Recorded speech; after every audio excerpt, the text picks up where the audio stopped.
system. Unfortunately, it's going to be cut by, it was supposed to be, I was supposed to give 4 hours basic, going one step into the nervous system, and then Ellie gives you the cortex. Unfortunately, I'm going to give you today 2 hours, Ellie is going to give you the cortex, and I'm going to give you the middle part. So in terms of the hierarchy, we're going to get only to the cortex before the cochlear nucleus, which is where we separate sounds in space. Generally speaking, there are 2 chapters you have to deal with. In Kandel, it's 30 and 31, not all 31. Half of 31, all of 30, and chapters 2 and 5 in the book which is called Auditory Neuroscience, which is written by Jan, our own Ellie Nelken, and Andrew King. You have the book here in the library, and these 2 books are these 2 chapters. 30 and 2 are equivalent, 31 and 5 are equivalent. Again, half of 31, maybe I'll write for the exam, I will write the exact number of pages that you have to read. In case I will not finish what I need to do by the end of Sunday, then you will have to just read on your own and know the material on your own for chapter 5 and half of 31, okay? Which is sound localization. I will be a little bit more gentle in the exam, of course, if you have to read it on your own, but it will be on your own, and that's it, okay? But we may be able to finish it up. Generally speaking, what I will talk about is the content of these chapters. This is a more thorough book, more appropriate for graduate students, graduate school, and highly recommended. The Kandel part is fine, has a few mistakes, not something huge. Puts focus mainly on the same things, but some molecular issues in the Kandel are spelled out, while here a little bit more computational, engineering, physics-like aspects of the work. And again, as in all sensory systems, we're able only to look at very superficially, just so you get to know the system. So we are starting to deal with perhaps the most important sensory system, especially in biomedical research, and we have to just think about deafness, about the added value of hearing. So what is the importance of hearing in your eyes? What? In our ears, sorry. About hearing. The value of hearing. I said see? No, I said in your eyes. Yes. Fine, but In your eyes, what is the added value of hearing? It is important for what? What can we do with hearing? Okay, communication is perhaps the most important part, and we cannot stress it out too strongly, this issue, okay? This is critical for kids who are young animals who are developing to get to know their part in the world, to communicate with other animals, particularly humans. This is a critical aspect of life. It is, in fact, much more dramatic than vision in that sense. We can get along communicating in the world without vision to a large extent, much more than we can without speaking to anybody else. Okay? Without this interaction is extremely critical. What else? Communication with other people, but also with the environment. Okay, so we can hear things which we cannot see for us, of course, and this becomes extremely critical, of course, in terms of biomedical research. This is a very central issue, and especially now in these days when people get older. If you have questions, you can ask. We're just discussing if today is still more difficult to be deaf and blind, because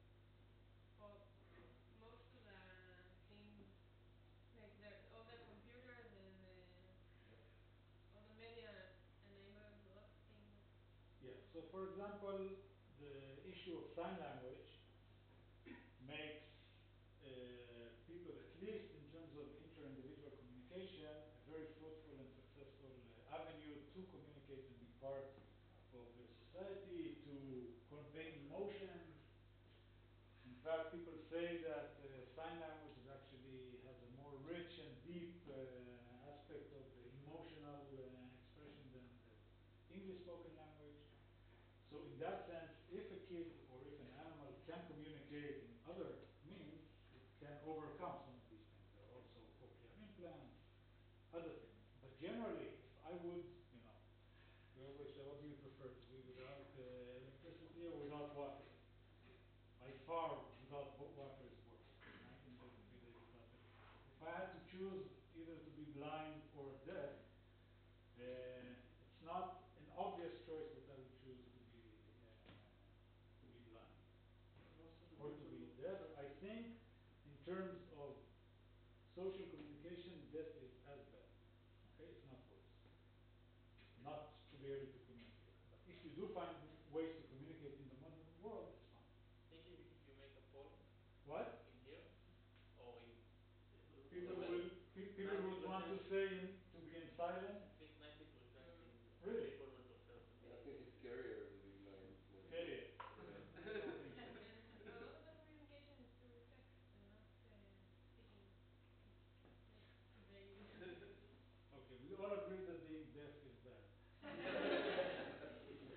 That's, I'm just saying that if you are in complete silence, this causes, things like depression and things like that. And the fact that you cannot communicate with the world. Anyway, in terms of biomedical importance, this is critical, especially these days that people grow older and older. So we are becoming, on average, we gain more years. Hearing loss is a huge problem in the aging population.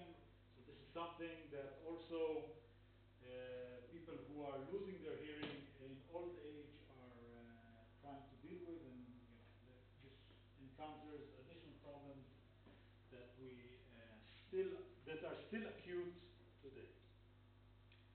Okay, I will talk only about the early pathway of hearing, starting a little bit about sounds and how we describe them through the ear, through the brainstem, and we will talk about this today. Then we will jump to the cortex and we go back to the brainstem. We will skip the inferior colliculus and the thalamus, which we know much less about. Okay, so in fact, if you look at the auditory system in terms of the neuroscience, it is one of the best understood systems in very early parts of it. You go higher, then the visual system wins big time, but in early stages of processing, actually the auditory system is quite well understood. Okay, early you mean pre-cortical? Excuse me? Early means pre-cortical? No, actually early means up to the cochlear nucleus, onto the brainstem. From inferior colliculus and thalamus we know very little. Inferior colliculus we know something about. And auditory cortex also we know something about. But actually thalamus is quite bad in the auditory system. In terms of our knowledge and what we know about it, more than Thalamus in general or specifically in the auditory system? specifically in the auditory system. I think thalamus in general. Most people or most labs will focus on either cortex, where we think interesting things are happening, or in early stations where we know actually what's happening, where we're able to understand. So here we really understand. Here we think it's the cool and interesting part, so many people put their efforts there. And in the middle, it's a little bit harder, sometimes. Now, the visual system, it jumps faster to the auditory cortex. Here we have one synapse extra on the way. Okay. So let's start. First, again, swift and fast about auditory stimuli and how we describe them. Basically, if you look at Wikipedia, dictionary, whatever, again, this is not a physics class, but just to get what we're dealing with. Basically, sounds are described as pressure waves, and if you look at an elastic medium, which can be compressed, like air, for example, then sound are waves of vibrations. Those are vibrations of objects, and they become these pressure waves in the medium that carries them.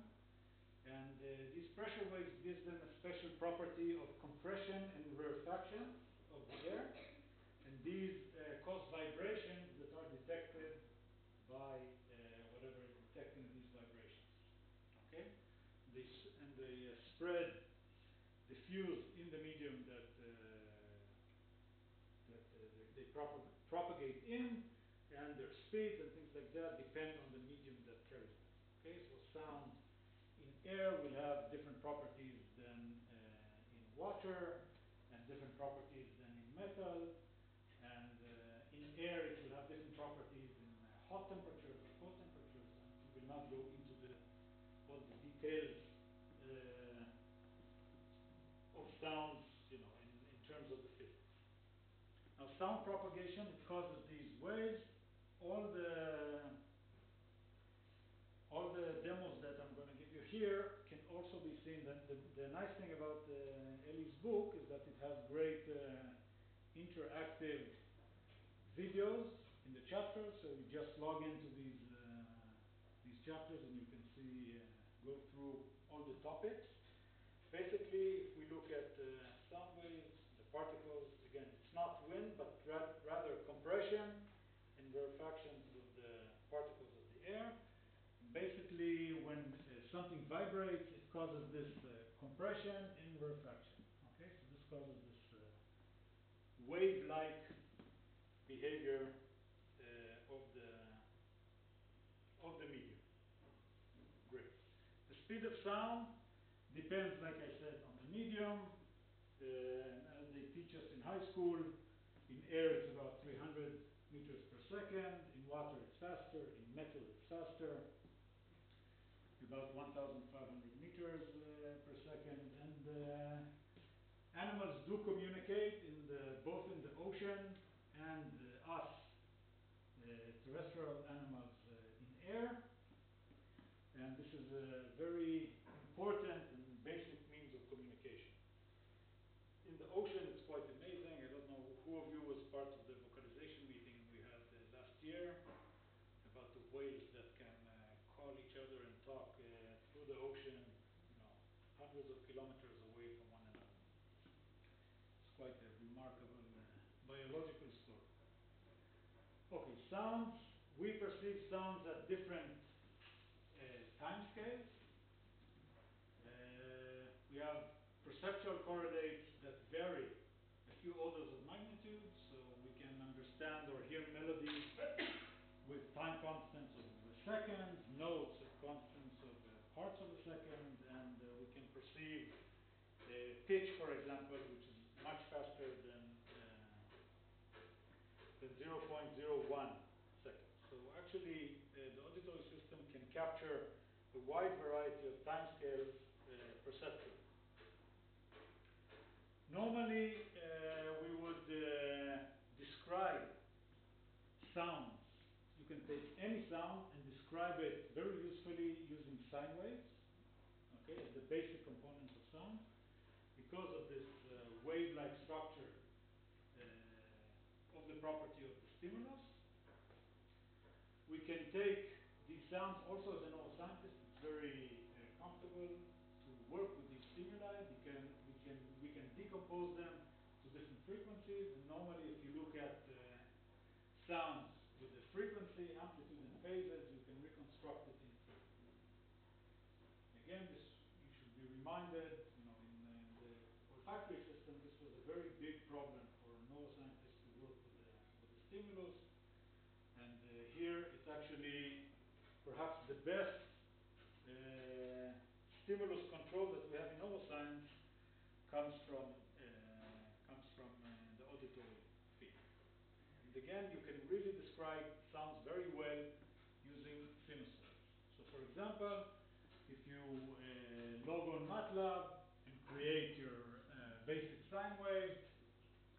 And then, let's say if you want to construct a step function, so in this case you will just have your one sine wave you can see here in green with a certain phase, and you can then construct faster sine waves with a higher frequency. For example, if you set it such that you'll have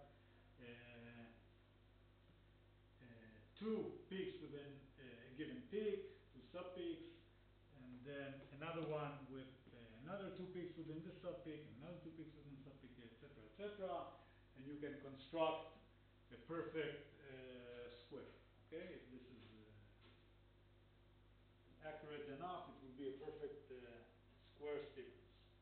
If you take the ultimate pulse, when we try to, in the auditory system, when we try to challenge the system with all the frequencies, we use either broadband noises, which supposedly have all the frequencies, or perhaps one of the most common stimuli is the click or the impulse, which is basically this.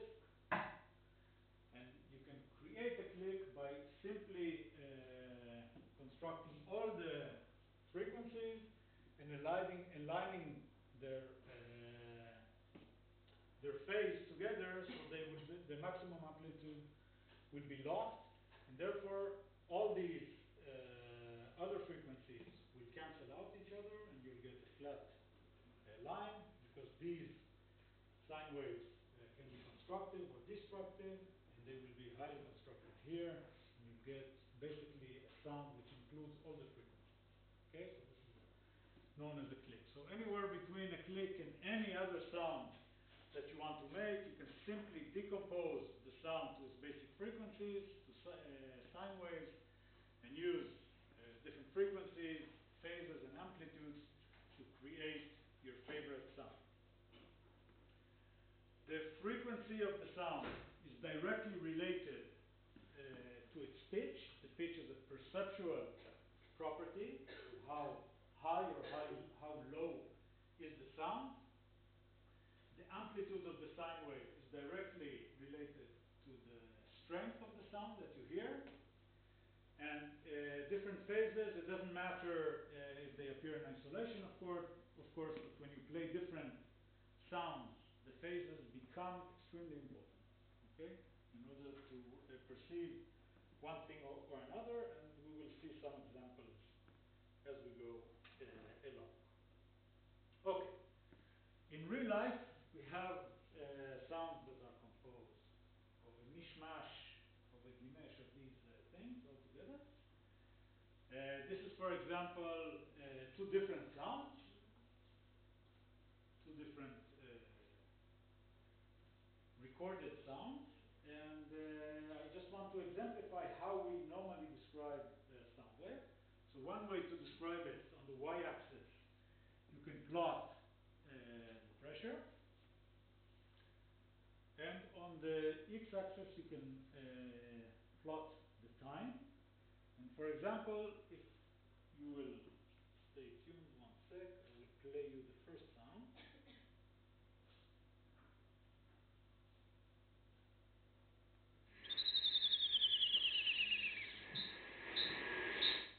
Okay, so you can easily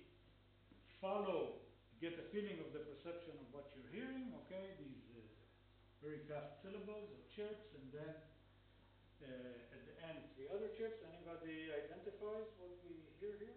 Zebraphone. No, not zebraphone. Okay, this is a Kenyan wren. It's a small songbird that sings beautifully. And anybody can tell me what this is just by looking at the. This is? Elephant. An elephant. Okay. Because his name. Okay, this is actually taken from Eddie Nelkins.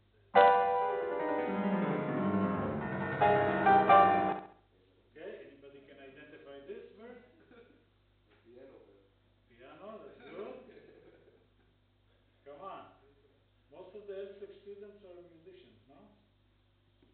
Okay, so this is Chopin, the Revolutionary Etude. As Eli would give this example because he said that Chopin got his inspiration from listening to the Kenyon Man for this piece. So I'll play you this tune. You can see the similarity.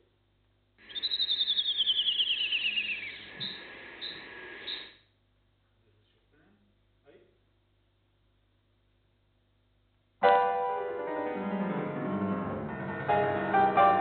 So you see these three last pieces because Chopin got his inspiration for it. Okay, so one way we can describe the sound that we heard is by pressure and time. We plot it this way. This already gives us some kind of intuition of what the sound looks like. Another way to plot the sound is basically to do a Fourier transform on the whole piece of the sound that we heard. And this is actually less informative in terms of perceiving what we see. So again, this was the Kenyan wren, the bird singing. And this is basically what you see here. On the y-axis now is the intensity of the sound, in this case in dB. We'll mention what dB is soon. And this on the x-axis is the different frequencies of this 4 seconds. So you take the whole 4 seconds and you break it into the different frequencies. And this, of course, you're losing the temporal information completely here, but then you can see, what are the dominant frequencies within this piece of sound that you heard. Okay, so this is again there is little informative perceptually what you heard. You cannot clearly reconstruct the sounds from the basic frequencies, but what I will tell you today is that the nervous system is actually doing exactly this. So it's breaking what it is hearing to different frequencies and combining the two slides together, the frequency, level, and the temporal aspects in order to reconstruct or to try and start and reconstruct the sound stimulus. But isn't it possible to reconstruct the sound from the intensity and the phase, even with a computer? Not only with the intensity and the phase. If I also have the phase, isn't it possible to reconstruct it? Yeah, you can reconstruct it. I'm just saying that these are two ways that we can break down the sound. One is informative to some extent. The other one gives you another aspect of the sound, and together we will see how the nervous system is doing. Okay. The measures that we describe the intensity of the sound are called decibel. Decibels are unitless values. Okay, they are relative measures. Normally one has to select a reference amplitude, any reference amplitude that you like, of sound pressure. Okay? And the sound level in dB is described as 20 log the ratio between the amplitude of the sound you're comparing to the reference sound level. Why not have absolute value? And so what do you mean? No, there is an absolute value for the standard reference of energy or pressure level. There are different measures in physics you can use in Pascal or in newtons per meter square. But a dB is because when we hear sounds, we can perceive them every one step of sound. If I tell you how far is one sound from another, and you compare it to the actual physical level of sound, it will be in a logarithmic scale. Okay? And therefore, they describe this measure, which is called dB, which is essentially 20 log in this ratio between the sounds that you're comparing to some reference level. And this means, because of the log relationship, is that a change of 20 dB in amplitude will be a factor of 10. A change of 40 dB will be a factor of 100, 60 dB 1000, and so on and so forth. Okay? The standard level across the world is 20 micropascal. That is the standard reference And when people use 20 micropascal as the amplitude level, this is called standard pressure level, or dBSPL. So if you have just dB, you see dB in the literature, you need to know what is the reference level. Although, if you say this is 20 dB higher or 40 dB higher, it's always, again, relative to a given reference, you know it's 10 times, 100 times higher, etc. But normally in the papers that you will see dBSPL, which is the standard measures that people use, the standard classical reference of sound. Okay? So when we say intensity, you will see the decibels on the y-axis normally, which will give you an intuition of how loud a given sound is. Okay.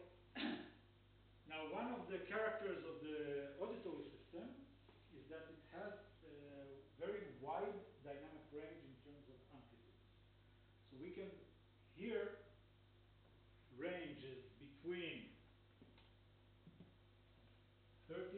40 dB SPL is the minimum hearing range, and the whole system can encode at the maximum from 0 to 140 dB, which means about 5 orders of magnitude of this physical parameter of this impulse.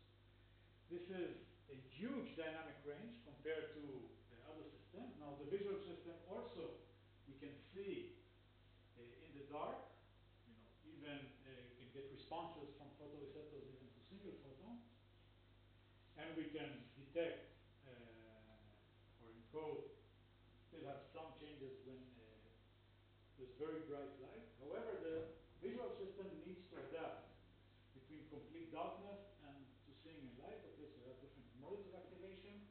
And the auditory system codes with this huge dynamic range instantly. Okay, you don't need a period of adaptation to work in different modes, but we can instantly work throughout this wide dynamic range.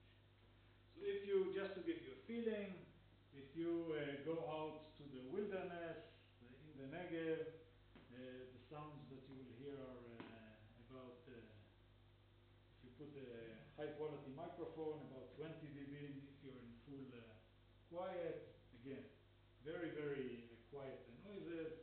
Rustling leaves is about 40 dB.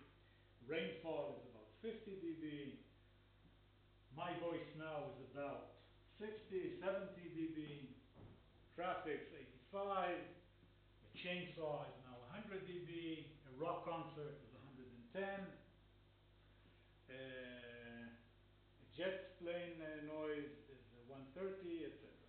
Okay, so this is the whole range of sounds, and you can get roughly an intuition of what I'm talking about when I say this throughout the spectrum. If you look at the full spectrum of, here you have humans in black and cats in green. On the x-axis is the frequency range of our hearing, and on the y-axis is the intensity of the sound.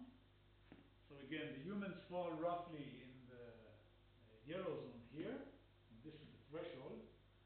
You can see that we have better, we can hear better sounds within a given band of frequency. Okay, so we can hear better 2000 hertz or 2 kilohertz than 200 hertz. Okay, we're more sensitive to this part of the curve. Some animals can hear in higher frequencies. For example, cats here, you can see that they have very good sensitivity at 10 kilohertz. Mice, for example, can even hear up to 50, 60, 70, 80 kilohertz, depending on the strain, depending on the age of the animal. And this changes from animal to animal. One can test this both behaviorally, but also with measurements of the brainstem response. Like I said, the magnitude or the dynamic range is huge.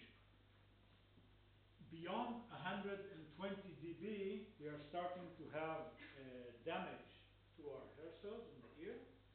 So things like gunshots or rock concerts. That's why Eli always tells me not to go to rock concerts and to parties. It's very bad for your ears. And this is especially problematic these days in the last, I don't know, 10 years or something. It's becoming popular to have earphones. So young people go with very loud sounds on their ears and basically are in a rock concert state, or I don't know, 100 dB continuously, and they have continuous damage very early on.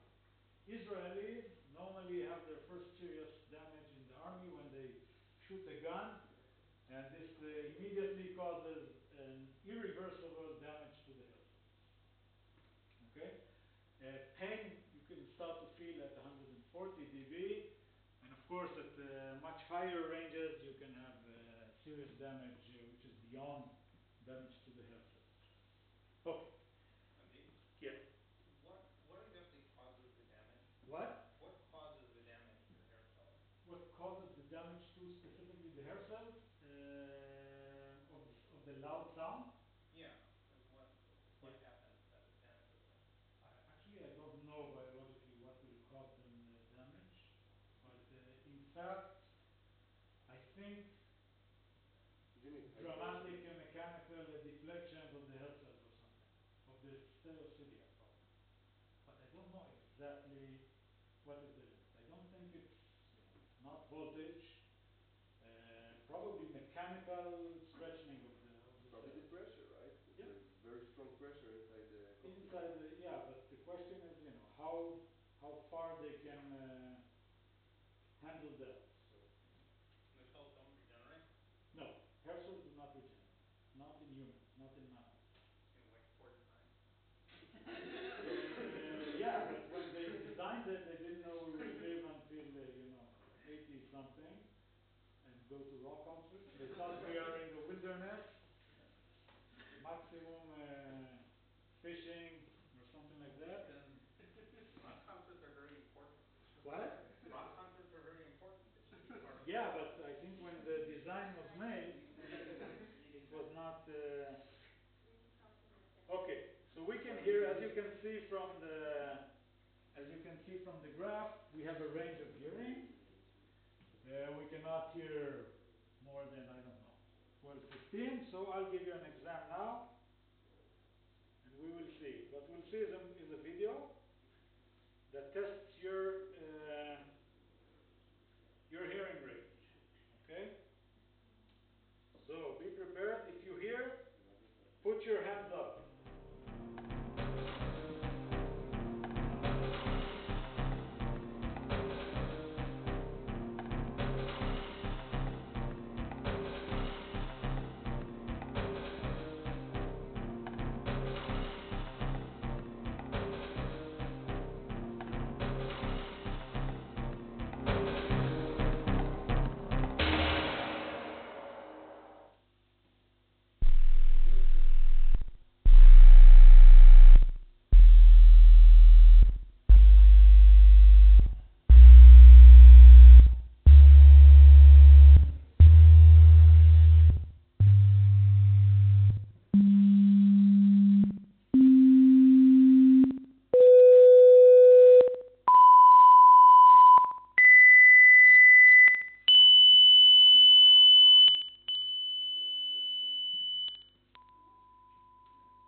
Another way, perhaps the most common way to describe sound, is a combination of what we showed you before. It's called the spectrogram.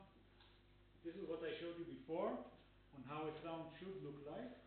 But if you now take very small time beams from this pressure time analysis and describe what frequency content is within this very short time frame, this is basically what we saw before, but before we did it for the hold for a second, so it was not very informative.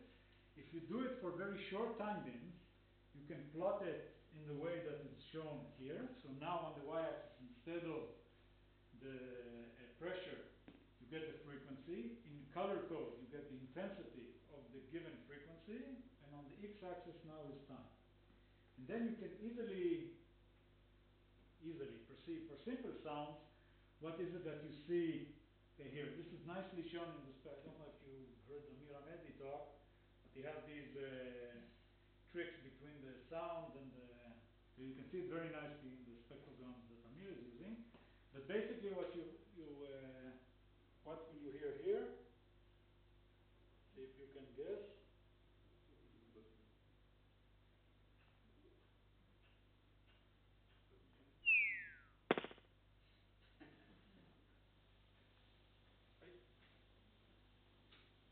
So basically this is,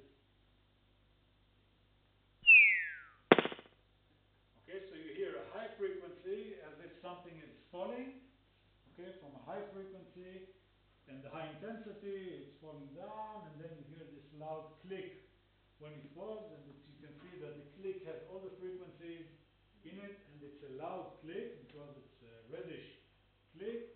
And of course, one can start to construct sounds. This is called the spectrogram, and it is a very useful way to describe sounds.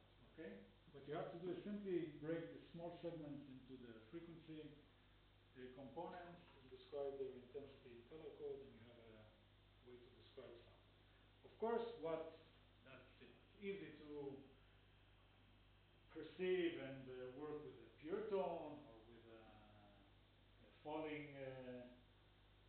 object that is smoothly losing its intensity and frequency together, and a click, and these standard things. But in real life, this is the spectrograms that we have to deal with. So there is a huge, the role as normal scientists is to understand how do we perceive what we perceive from this sound, whatever that is. We will soon try to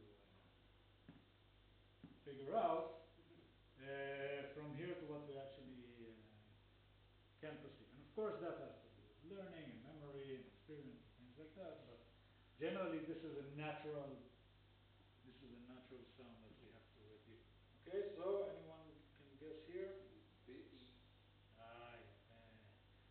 Okay, so speech language has a lot of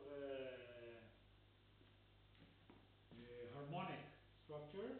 So this is normally something very common in speech and natural sounds, that you can see these harmonics.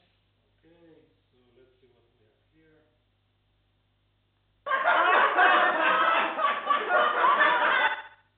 Okay,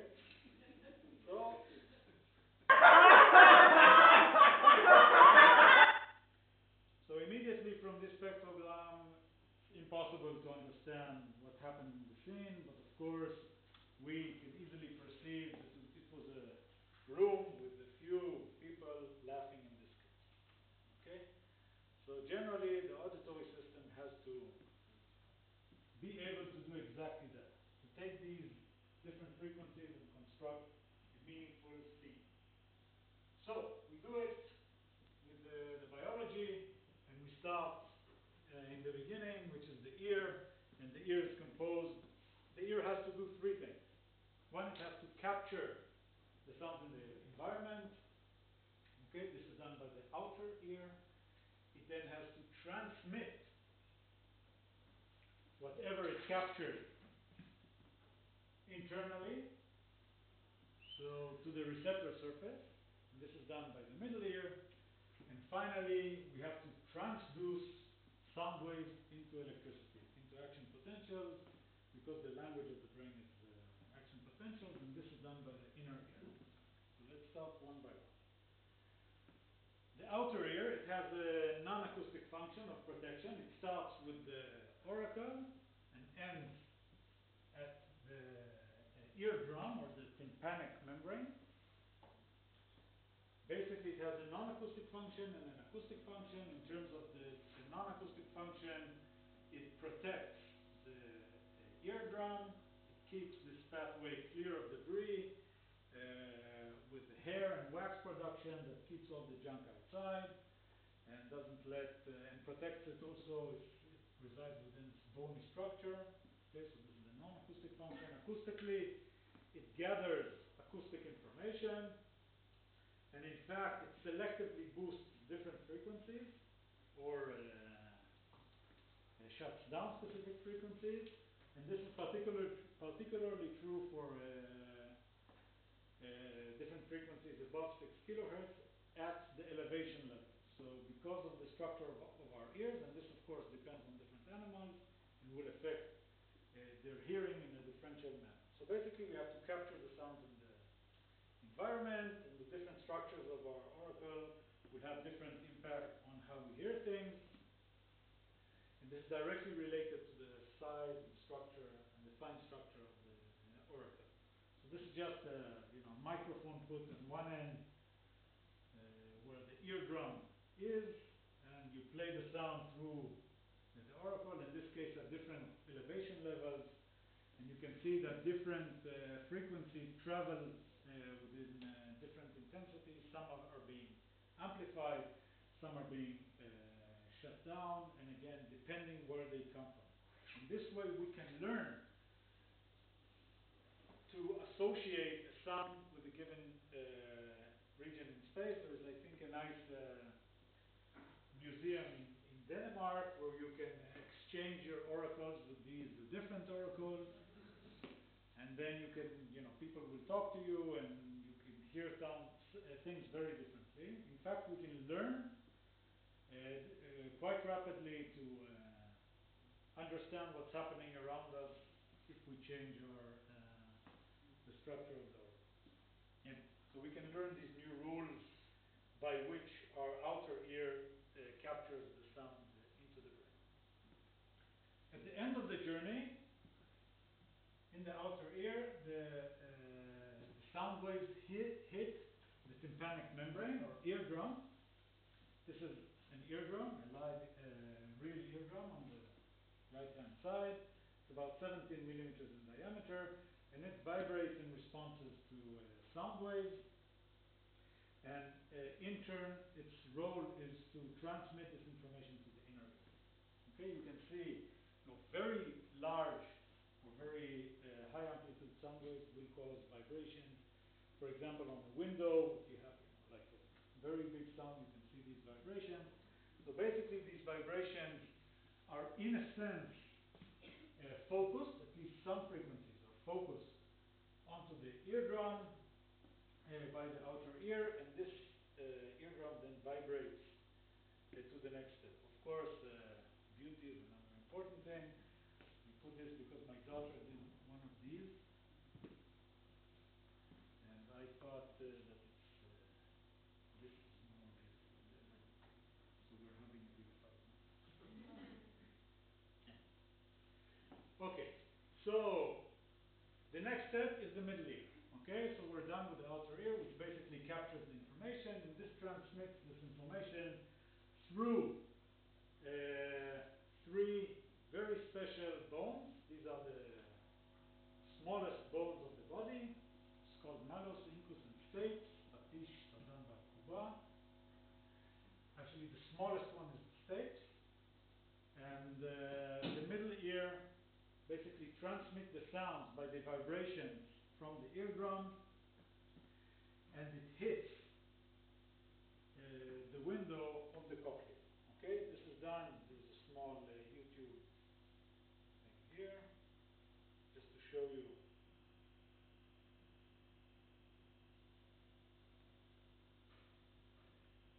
So sounds are captured by the outer ear. The eardrum is shown in red. It vibrates to the sound structures. Basically, there are 1, 2, and 3 bones. Okay? And basically, this stapes bone is hitting very rapidly based on the frequency that is incoming on the oval window here, which we will talk about soon. Okay, what do I do now? Gestern, Siegfried.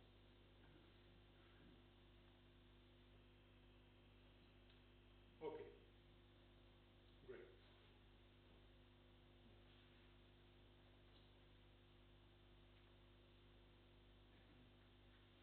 Yeah, we'll soon take a break. What time is it? Ah. Okay, so let's finish with the middle ear before we go into the inner ear, which is a little harder in that sense. We need more attention to the inner ear. Okay, the idea is that if you just take the sound, the inner ear is composed of the cochlea, transfer the information through a fluid compartment, fluidic compartment. Okay, this is where the hair cells reside.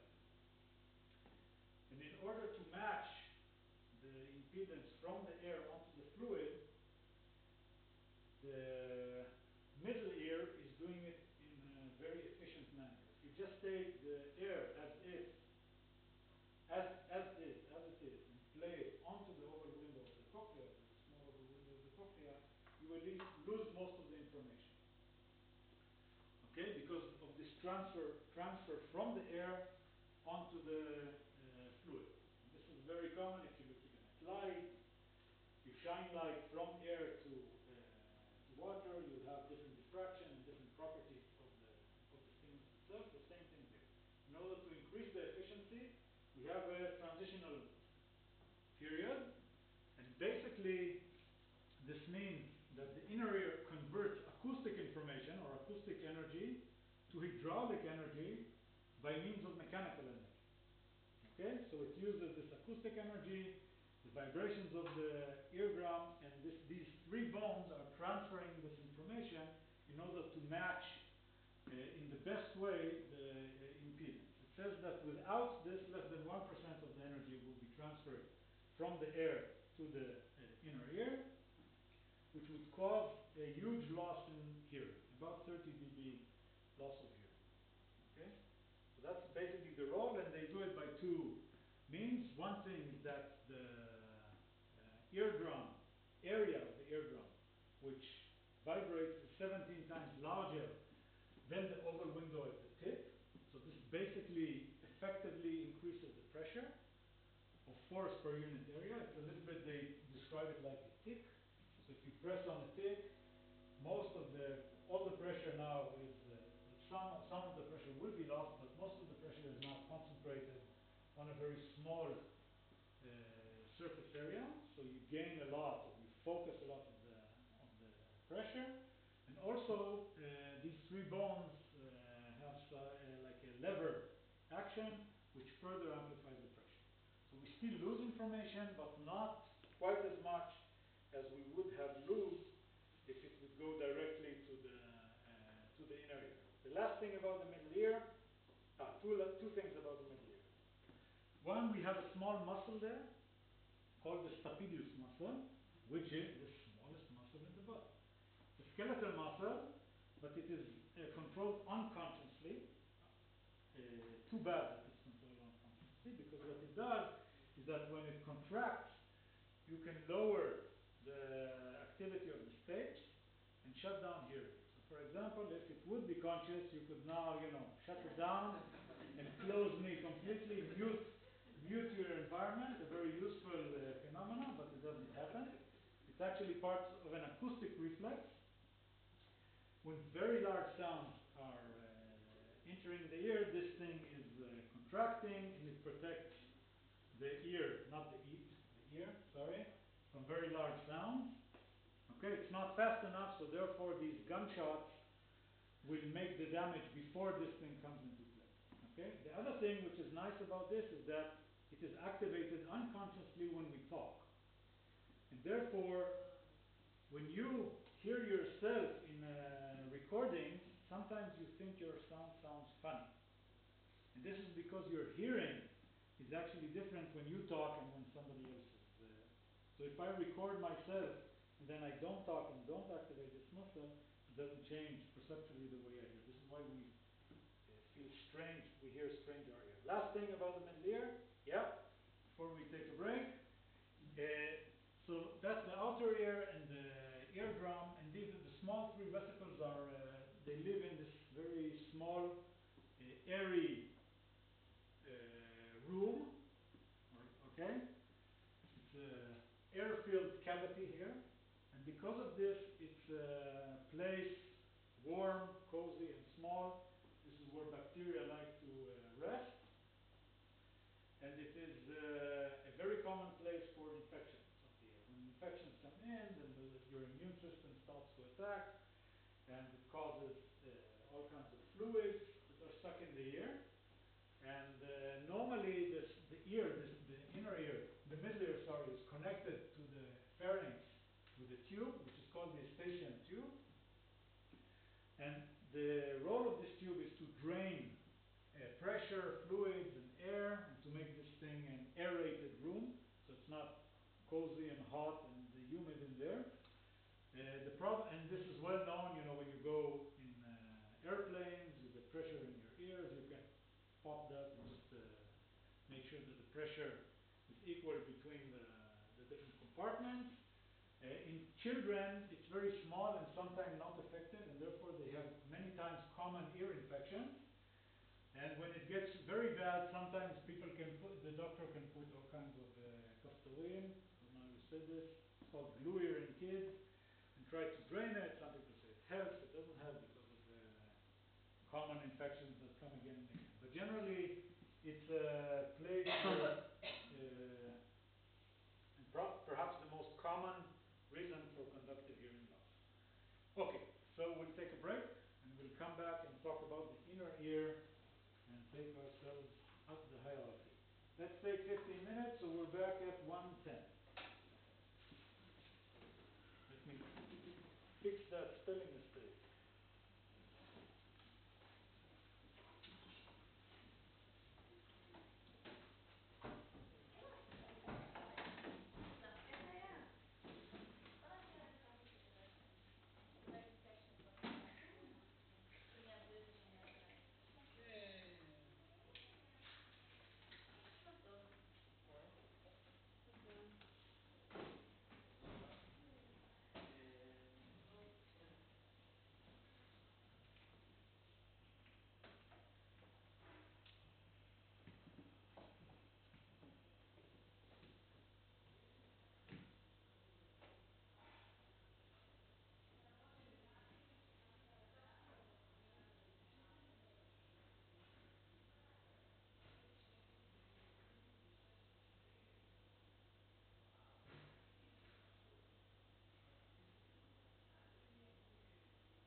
פורמלית, לכתוב, תפרט, טוב, מעניין.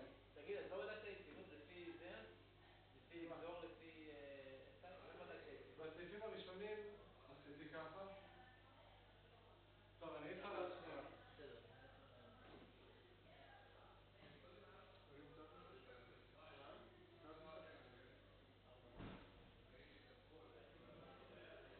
נתתי לך שנה ששלחת, חשבתי על כמה ש... כולם שם, זה? כולם שם אפשר להיות שם במחתרת. נתתי איזה כמה ש...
So we captured sound.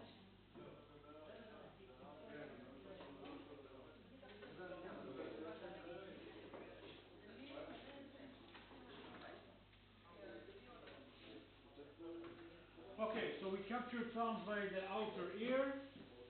We transfer them efficiently by the middle ear. And now the stage is hitting on the cochlea.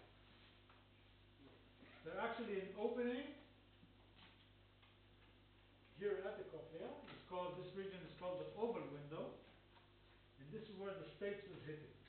So every time a sound comes in, the stage is hitting. We also have this huge region which is called the vestibule and the semi-luminal canals. This has to do with orientation and balance. And actually this is one of the best well understood sensory systems of our body. We will not talk about that at all here, about the vestibular system. They send axons from the vestibular system through the eighth nerve, which is also the output of the cochlea. The cochlea is called cochlea because this is in Latin a snail or something, and it's a very small structure, the size of a chickpea, and it is protected by a very, very thick bone. It is extremely small and very hard to access experimentally, and therefore we know less than we would like to know about that. That said, there are still some gifted experimentalists that are able to stick their electrodes inside and record from the whatever is in here. Okay, so this is the structure. It is nicely coiled. It starts thick and like a snail closes down, and here, and the cells eventually here. There's these spiral ganglion cells that collect the information. We'll talk about that, and they send their axons out to the brain. Okay. For understanding how this thing works, what we have to do is we have to roll it. Okay, roll it open, but in such a way. So this is basically, you take this thing and you swirl it like a snail, and you end up with the real thing. But now we're unfolding it so you can see the different compartments of the cochlea from inside. So there's a very thick bone on both sides of the cochlea. Inside, there are three compartments of fluids. Again, the stage is hitting here on the oval window with sound. And now, because the fluid is in a closed compartment, it's not compressible, it's incompressible. And in order to have some changes in pressure inside, there is another window on the other side, which is called the round window. And for every time we are creating a pressure with the stage, this thing bulges out a little bit and then compresses. So basically, all the game is you press in with the stage, and this bulges out, and then you press out, and this thing is playing in and out. And this way, we can create movement of the fluids within the cochlea. Okay, there are basically three compartments called the scala vestibuli, media, and tympani. You don't fully have to, remember all the names by heart, but at least that you should know where the compartments are and how they work. Okay, so basically, pressure changes by the stage causes the bulge out of the round window. Each cycle of sound will cause these in and out movement of the oval window and the round window. And now the question is, how does the structure now can interpret the sound? Basically, underneath the scala media here, there is a structure which is called the basal membrane. Okay, now, one second, that's before we fold it back. The pressure changes, you can think of this cochlea as small columns of liquid, and on the bottom here there is a structure called the basal membrane. Okay? Now, when energy comes in here and has to go out here, you can think of the energy that can take different paths. It can, take a shortcut and go out here. The whole thing will move here, and you can think of the cochlea as small columns of these fluids and this basilar membrane. Basically, it will move up and down, okay, and this movement up and down can be in any region of the cochlea or in all of it together. If the basal membrane, the resistance of this membrane down here would have been similar all along the path of the cochlea, then this whole thing would move up and down like a string of a guitar. Okay? So you push pressure here, it will move the whole thing up and down. However, the secret of the cochlea is that it has very different properties. The basal membrane underneath here, under the scala media, has very different properties all along the length of this structure. And the frequency energy can take different paths along this, along the cochlea. So some frequencies will take a shortcut, some frequencies will end up here, some will go all the way, etc. Okay, so the most important determinant of where the sound goes will be a combination of the fluid and basilar membrane, as we will next describe. Yeah. If you would like to roll it back to be in the shape of a snail, on which plane does the roll happen? What do you mean? So if you go back to this is the oval window. Okay, so you take this and you fold it back like a swirled cinnamon bun or something. Okay, so you fold it back, and here is the apex. This is the region we call the apex. This is called the base. The base is wide and thick. It has the oval window and the round window, and the apex is the region where both compartments merge. It's a region called the helicotrema. We'll not talk about that too much. So very low frequency sounds will travel around here and will not create any transduction to electricity. Again, let's go on a little bit, and we'll see where all the compartments are. So now let's roll it back, or not even roll it back. Let's just make a coronal section here and look at how it looks like in real life. Still a diagrammatic part. So again, this is the bone that covers the cochlea, very thick bone, and these are the three different compartments of the fluid. Okay? The scala vestibuli, tympani, and the scala media in the middle. And basically, when you hit, now you will hit from the front, okay? The stapes is hitting this fluid, okay, on here, and it bulges out from the bottom. Now the idea here is that in between these two compartments there is a structure which is called the organ of Corti, and the organ of Corti, which is this part here, it sits on top of the basilar membrane. This is the basilar membrane which I was referring to. And this is, the organ of Corti is the receptor organ of the ear. So just like the epithelium of the nose and the skin of the sensory system, the receptor surface of the ear is called the organ of Corti because it houses the receptor cells. It lies over the basal membrane, okay, which is down here, and now you will have movements based on the stapes which are moving this whole structure, or small columns of the structure, and movement of the fluids will cause movement of the basilar membrane. Great. Okay? And like I said, here there are hair cells, and they connect to spiral ganglion cells, and they send their axons to the brain. Okay. So let's see how this thing is working. So again, we refold it, or we fold it back. This is the base, the oval window, and the round window on the bottom. And this is the basilar membrane. You will see a BM all over and all over the book. BM is short for basilar membrane. Okay? The fluid both compartments is called the perilymph around the basilar membrane, and I told you there is another compartment of fluid which is called the scala media. This is called the endolymph. So let's go back to the endolymph, and this is the perilymph, both on both sides.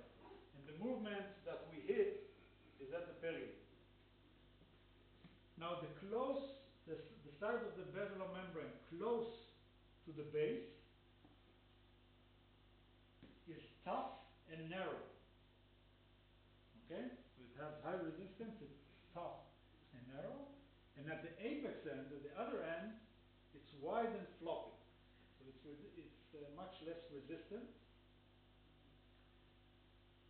and much wider at the end of the apex grid. About 5 times wide. Now, like I said, sound is hitting here, and now we have to see that different frequencies will choose different parts of the basilar membrane to go through, or the energy will go through different parts of this unique anatomy of the basilar membrane. Okay, now this is sorry, I screened it from the iPhone. It's from the book. Again, the same representation. This is something you don't have in the candle, and you do have in the regular book. The issue is that generally an energy like we would imagine would decide to go to the region of least resistance. So if this were true for all frequencies, everybody would prefer to go to the end of the cochlea and just transmit here the energy and make the full loop. However, there's another source of resistance that these waves have to face, and this is the inertia energy from the fluid itself. So basically, a sound coming in has to go, this way and down here. Okay, it has to make the full circle, so to speak. And the inertial energy of the fluid is actually low resistance in the beginning, and the more distance it has to make, the more and more resistive it is. So this is like, they give an example in the book. It's like if you have to now shake a jar full of water. So if you have something small, like this water ID, okay, then if it's small, it's not a problem. You can shake it. Okay, you can go through it. But if it's a huge barrel, you have to work hard in order to make all this inertial energy of the water. So basically, for different frequencies, if you have to move it fast, very fast, the high frequencies will prefer going a shorter pathway in terms of the fluid. All other things accounted for, they would prefer to go to the low resistive end, okay, rather than to go through the thick and hard basal membrane. And these go in opposite directions. Okay, so the resistance of the basal membrane is resistive here, it's high resistance here, and low resistance as you go to the apex. This you can find in all textbooks. But the inertial energy of the fluid that one has to go through is actually easier here, and the more fluid you have, the more resistance you have. And this is frequency dependent.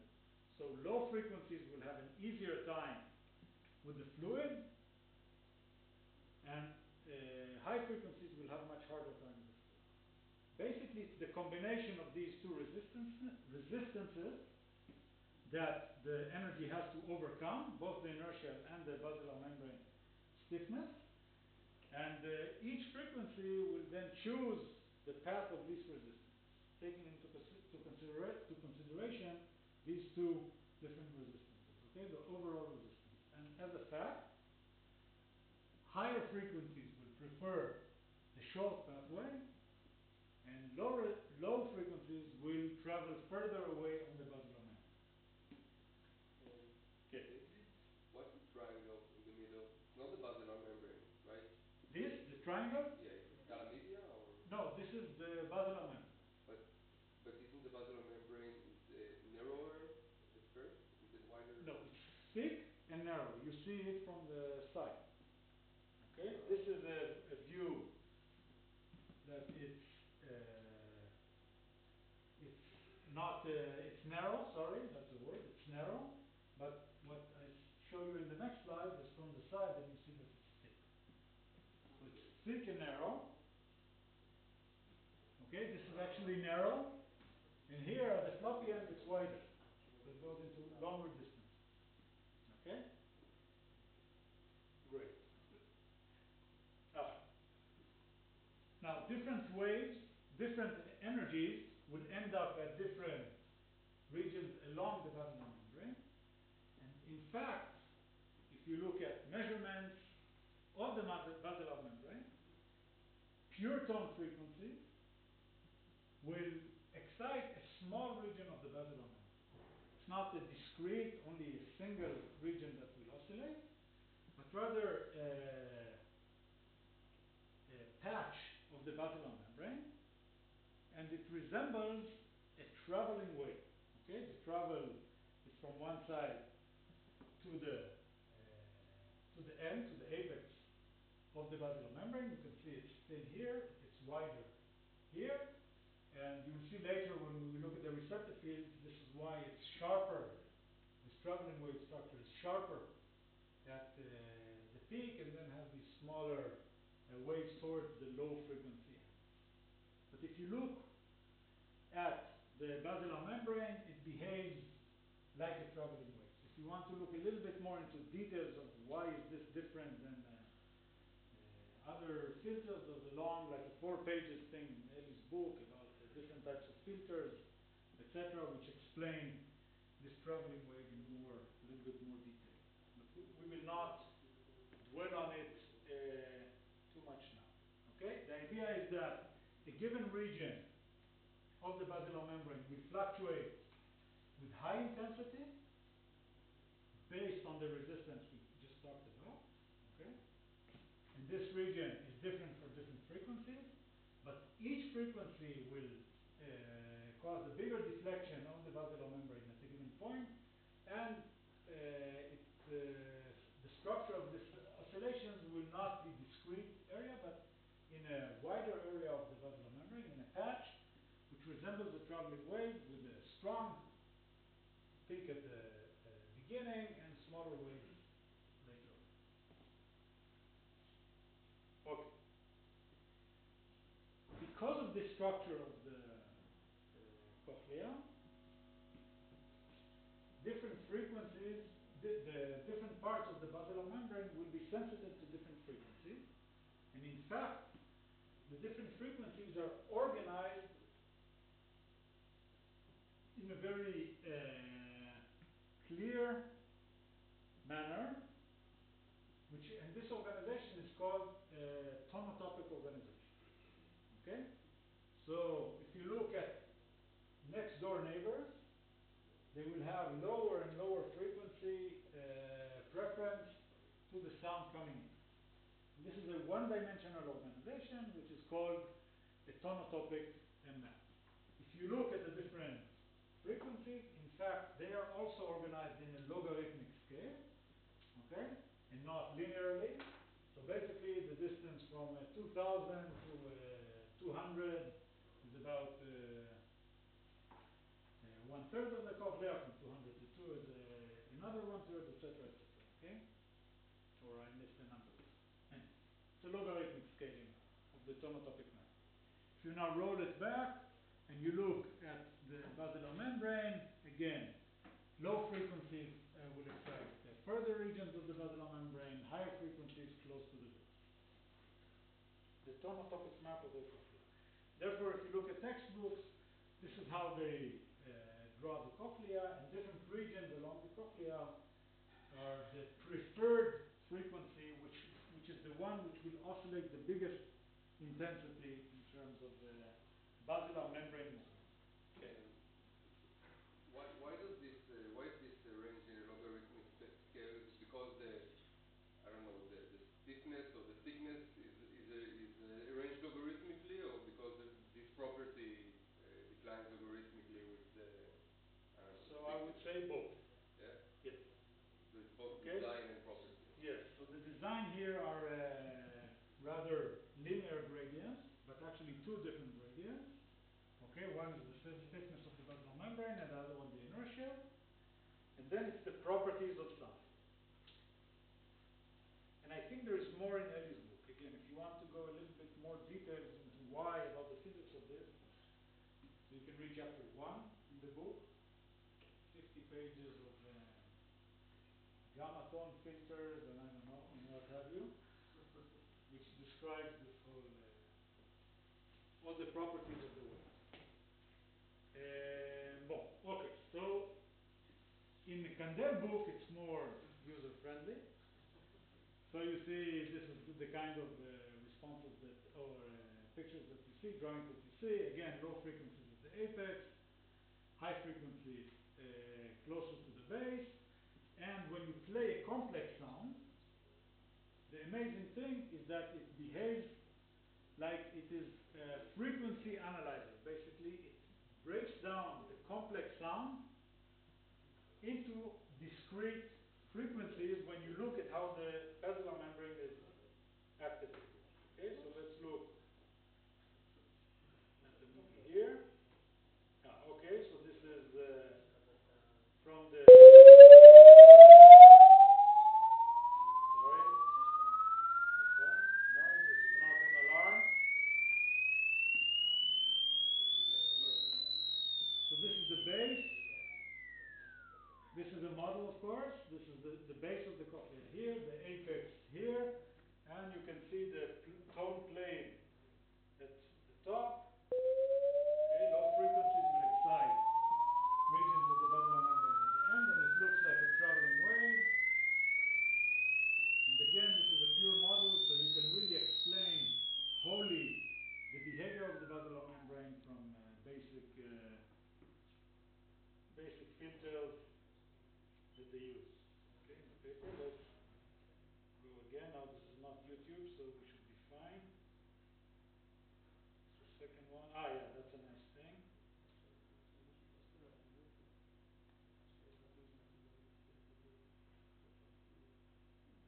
So if you play complex sounds,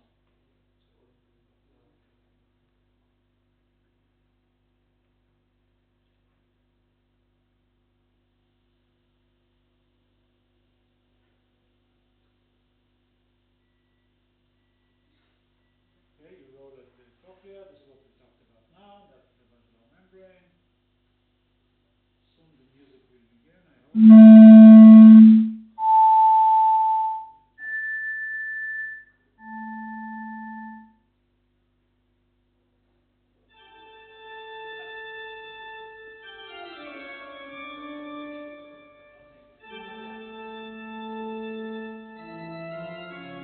So this is what the brain has to read. See how complex it is now that you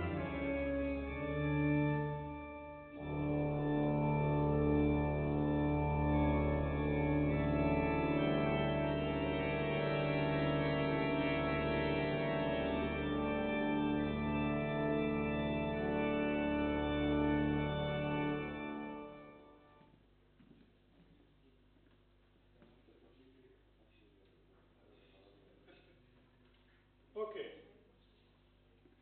Now let's take a closer look at the hair cells themselves. So now again, let me just so everybody is on the same page. So sometimes it gets confusing. There's actually this middle compartment of the scala media here and the endolymph. There's a membrane running here called the Reisner membrane. Doesn't matter the name, but it has no resistance at all. So actually, the basilar membrane is the only one who really has resistance. So when there is a pressure from this compartment, it pushes both of these compartments together. Okay, so it pushes the whole thing together. And this actually, the middle compartment does not impose any resistance. So you can look at it as it is as one compartment with the scala vestibuli on the top. Okay, it's important because sometimes people get confused of the three compartment thing. Okay, so what you see here is only the organ of Corti blown up. So that's the the receptor organ that lives on the basilar membrane. And there are different types of cells here. And the first ones who transfer the information are called hair cells. There are two types of hair cells: inner hair cells, because they are in the inner part of the cochlea, shown here, and outer hair cells, which comes in triplets. There are 3 times more hair cells of the outer hair cell type than the inner hair cell type. And those are very special cells that actually are very sensitive detectors of the mechanical motion. Okay? These cells, these hair cells, will make synapses onto these ganglion cells, which send their axons to the rest of the brain. There are amazing EM movies of the inner and outer hair cells. They look like this. Okay, those are electron microscopy images.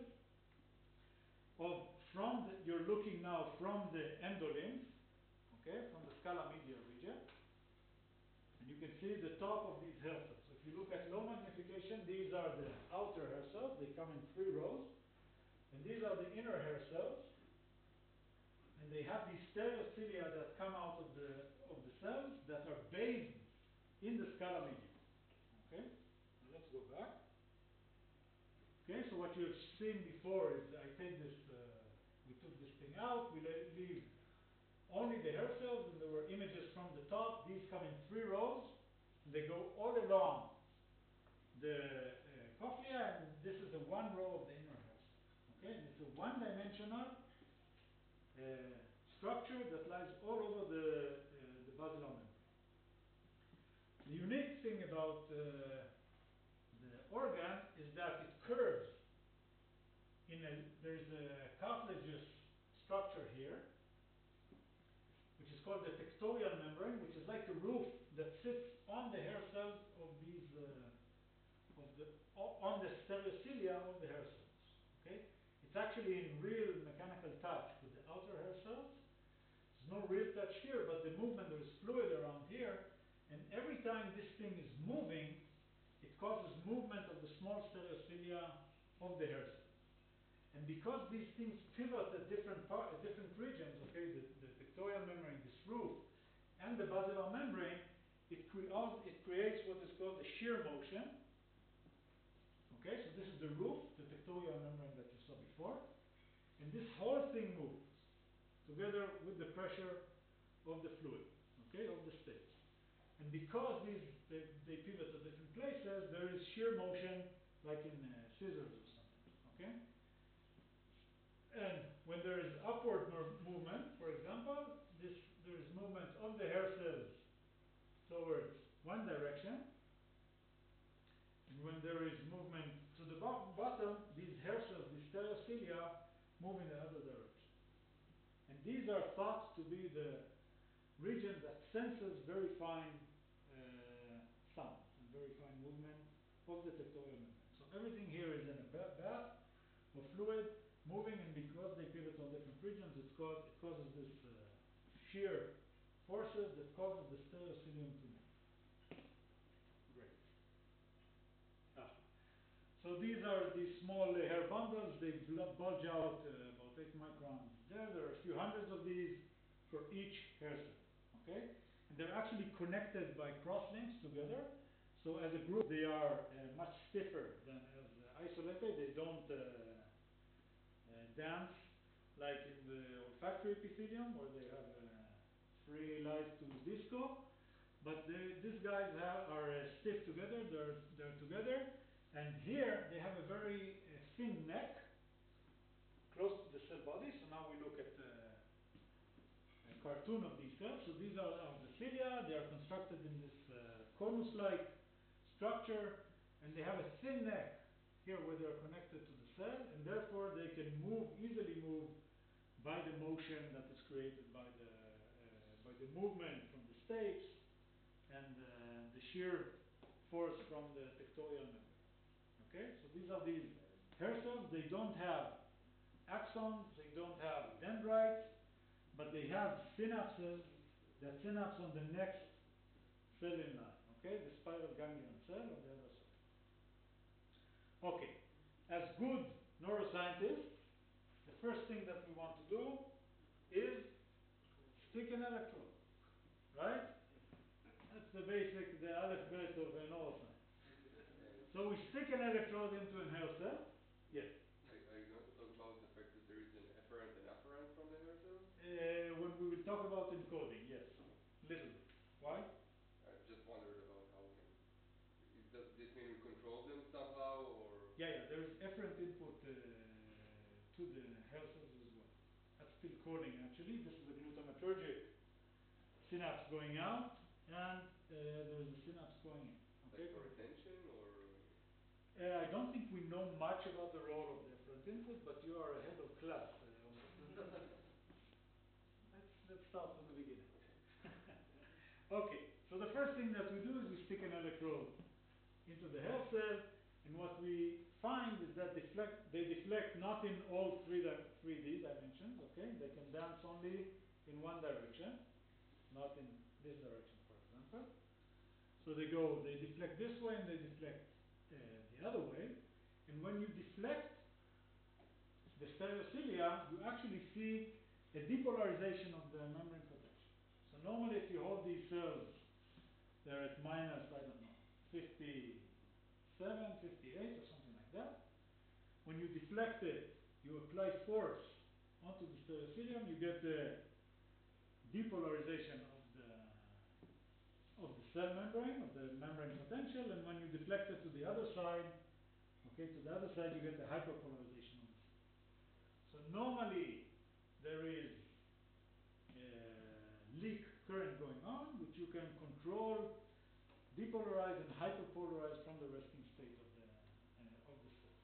And this is done linearly with the movement of the stereocilia on these cells. And you can construct this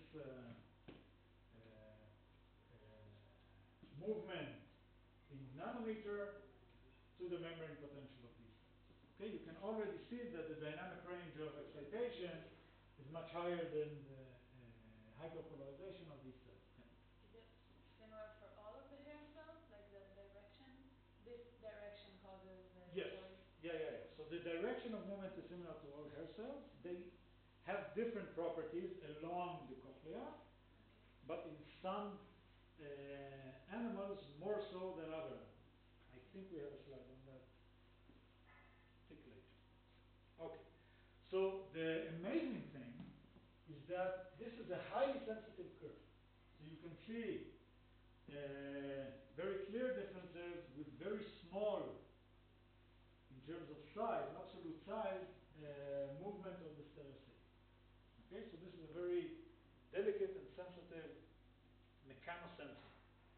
In fact, there is a unique property of these cells, because when they deflect, when you patch the cell and you look at the biophysics of this depolarization, you find that the inward current is a K current, is a potassium current, which is, as you know from general neuroscience, or anyone who took physiology, this is a very unique way to depolarize a cell. Most of the nervous system, we have a high Na ion outside the high Na outside in the extracellular space, and here it's actually a potassium current. And the reason is this, because of this three-compartment structure. Okay? So although this Reisner membrane that I showed you before is not a mechanical barrier, it is a barrier for the ions. And in fact, there is a region here that pumps potassium into this compartment. And in fact, there is a huge concentration of potassium in the outside of in the outer fluid of the cell. So normally you have a high potassium inside, I don't know, 110 millimolar or something like that. In this case, you have an even higher potassium current on the outside. This higher potassium current, if you compare it to the scala testiculi, in fact also has a potential gradient. So you have a high potential of about 80 millivolts and high potassium, which together creates a huge electromagnetic force when the cation channels open. Okay? So there's about 150 millimolar of potassium outside, and these cilia are bathed in the extracellular fluid.